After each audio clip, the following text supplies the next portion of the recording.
for anyone who is thinking about creating something new. Whether you are a student, entrepreneur, or innovator, knowing how to protect your intellectual property is key to turning great ideas into successful ventures. We hope you find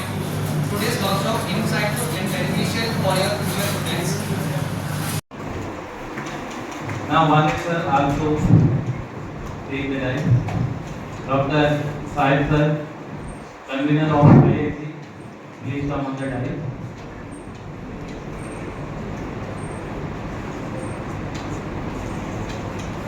Now, Sir, Dr. Manoj Kumar Bandel sir, our IAC president, and Dr. Shahid Amin sir. The new ideas, how we are going to embrace,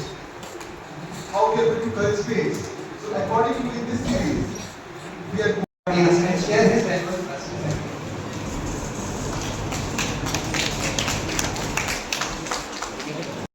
We are privileged to have with us Mr. Pradeep Srivastava sir, who is the founder and patent attorney at DNA Intellectual Property and Technology. Property, that is what is called as intellectual property, right? And then we can give others access to it,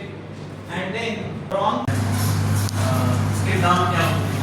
और अगर हम identify करते हैं तो उसकी क्या तो वही करके हमको पर उसमें एक एडिशन होगा कि हम स्टार्टअप कॉन्ट्रैक्ट जो करेंगे बात करेंगे कि अगर आपका स्टार्टअप है और फिर planning to start home company या फिर कोई आपके दिमाग में इनोवेटिव आइडिया है तो उसको लेके आप कैसे पेटेंट को सेट कर सकते हैं और अगर आप पेटेंट फाइल करते हैं तो पेटेंट से आप बिजनेस को क्या एनहांसमेंट दे सकते हैं। तो अभी शाहिद सर ने प्रॉपर्टी के बारे में प्रॉपर्टी राइट तो प्रॉपर्टी को जब होता है तो नॉर्मली माइंड में आता है कुछ अगर मेरे पास प्रॉपर्टी है दैट मींस उसके ओनरशिप है अगर मेरे पास कोई प्रॉपर्टी है that means I have certain right associated with that property now for example मेरे पास है मेरा फोन है तो मैंने फोन की खरीदा हुआ है तो मेरे पास उस फोन को यूज करने के राइट उसको बेचने के राइट उसको डोनेट करने के राइट और मैं उसको चाहूँ उसको रेंट पे देना चाहूँ उसको रेंट पे देना या मैं अपने पेरेंट्स को गिफ्ट करना चाहूँ तो मैं कर सकता हूँ बिकॉज मेरी प्रॉपर्टी है मेरे पास उसकी डॉक्यूमेंट्स प्रॉपर्टी दो प्रकार की first is tangible form of property and second is intangible form of property तो जो टेंजिबल फॉर्म ऑफ प्रॉपर्टी होती है वो प्रॉपर्टी जिसका कोई फिजिकल एक्सटेंस होता है जैसे कि आपका फोन हो गया आपका लैपटॉप हो गया आपके ऑफिस स्पेस हो गए आपका फर्नीचर हो गया ये सारे टेंजिबल फॉर्म हैं इसके अलावा एक और फॉर्म ऑफ प्रॉपर्टी होता है जो कि इंटेंजिबल फॉर्म है अब इंटेंजिबल फॉर्म ऑफ प्रॉपर्टी का मतलब ये है जिसकी कोई फिजिकल एक्सटेंस नहीं है जैसे कि आपके आइडियाज आपके इनोवेशंस आपके आर्टिस्टिक क्रिएशन आपके सॉन्ग्स आपकी पेंटिंग्स ये इनिशियली इंटेंजिबल फॉर्म में होती है बाद में आप उसको पेपर पे लेके आते हो या फिर स्ट्रक्चर में फॉर्म में क्रिएट करते हो तब इंटेंजिबल फॉर्म में नॉर्मली प्रॉब्लम इंडिया के साथ हमेशा से यही रही है कि हमने कभी हमारे इंटेंजिबल एसेट्स को प्रोटेक्ट नहीं किया रीजन ये था कि हम सोचते थे कि हम जो नॉलेज हमारे पास है उस नॉलेज को ज़्यादा से ज़्यादा शेयर करें लोगों के साथ वर्ल्ड के साथ शेयर करें लेकिन अमेरिका ने इसका उल्टा क्या किया जैसे ही उनके दिमाग में कोई आइडिया आता है सबसे पहला काम उसका पेटेंट फाइल अगर उनके पास कोई ब्रांड है उसका ट्रेडमार्क फाइल क्या करते हैं अगर कोई प्रोग्राम है उसका वो कॉपीराइट क्या करते हैं इसका सबसे अच्छा एग्जाम्पल ये है कि हम बोलते हैं कि हेयर के हमने ये बनाया अगर इंडियन से हमारे फ्रेंड्स में कि जो हेयर के हैं हमने क्रिएट किया है पर हमारे पास डॉक्यूमेंट्स जब हमारे पास डॉक्यूमेंट्स नहीं है तो उसको क्लियरली क्या कर सकते हैं आज सबको पता है कि एयरप्लेन जो है वो फ्लाइट इसलिए बनाया है कि उनके पास पेटेंट राइट्स टेलीफोन का इन्वेंशन हुआ सबको पता है कि वो टेलीफोन का इन्वेंशन किसने किया हमारे पास कोई डॉक्यूमेंट्स नहीं है तो प्रूफ करने के लिए कि जो नॉलेज हमारे पास इतने टाइम से है वो हमारी है तो तो प्रोटेक्शन अगर नहीं की होती उसकी पेटेंट के थ्रू, ट्रेडमार्क के थ्रू, कॉपीराइट के थ्रू, तो शायद हम भी एक अमेरिकन की तरह अच्छी खासी इकोनॉमी होती। और अगर आप नोटिस करेंगे अगर बात को, तो अमेरिका और यूरोप की जो इकोनॉमी है वो 55 से 60% आईटी बेस्ड है। मतलब जो वो लोग क्रिएट करते हैं, जो चीज़ें वो क्रिएट करते हैं, जो प्रोडक्ट्स को क्या करते हैं, क्रिएट होती है उनकी, जो आइडियाज क्रिएट होते हैं, जो मेडिसिन करके बनाते हैं, वो सारी पेटेंटेड होती है। अब क्योंकि वो पेटेंटेड होती है तो काफ़ी क्लोज सर्किट होती है, मार्केट मोनोपोली होती है। मतलब अगर कोई मेडिसिन है तो मेडिसिन ऐसा हो ही नहीं सकता कि वो पेटेंटेड ना हो, चाहे वो अमेरिकन कंपनी की होगी, चाहे वो यूरोपियन कंपनी होगी, पर और ऐसी पॉसिबिलिटी है कि इंडियन कंपनी। तो जो इंडियन हमारी फार्मास्यूटिकल मार्केट है वो जेनेरिक मेडिसिन की मार्केट है।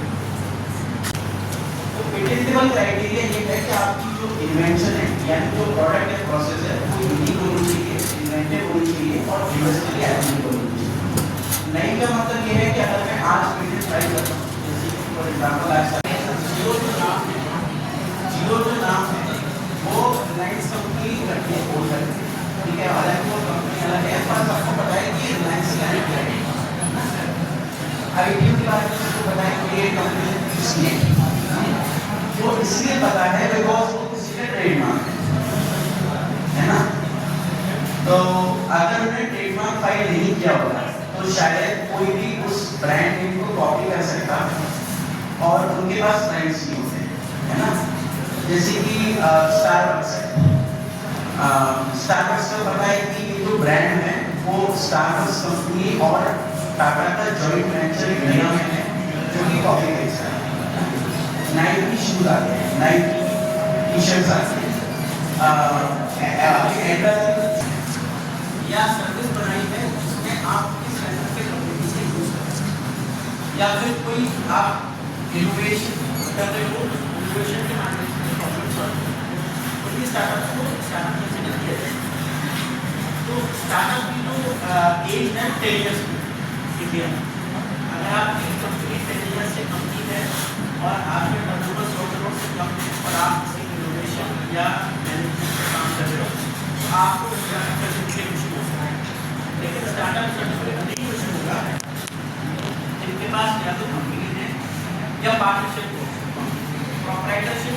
जो इंडिविजुअल कंपनी होती है उसमें आपको स्टार्टअप नहीं मिलेगा। तो जब आप स्टार्टअप क्रिएट करते हो, जब आपके माइंड में आता है कि स्टार्टअप क्रिएट करना है, तो सबसे पहली इंपॉर्टेंट चीज़ आती है वो आपके लिए सबसे नाम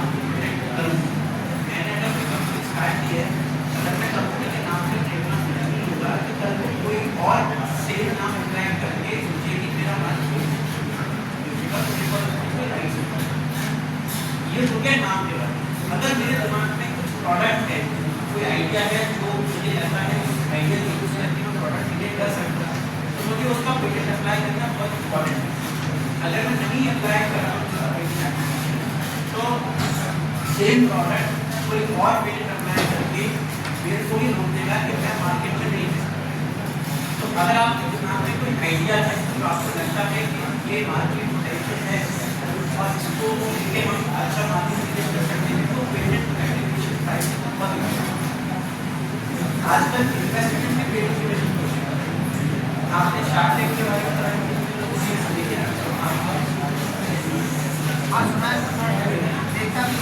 हाँ, तो शार्क टैंक में तो सबसे पहले पूछता है पेटेंट है कि नहीं है, लोग ये बताते भी हैं कि सर हमारा पेटेंट एप्लीकेशन टाइम है, प्रॉब्लम है, तो इसलिए बताते हैं कि पेटेंट तो मतलब होता है इसके बाद अगर कोई इन्वेस्टर आ रहा है तो आपके बिजनेस में कभी इन्वेस्टमेंट करेगा जब आपकी सारी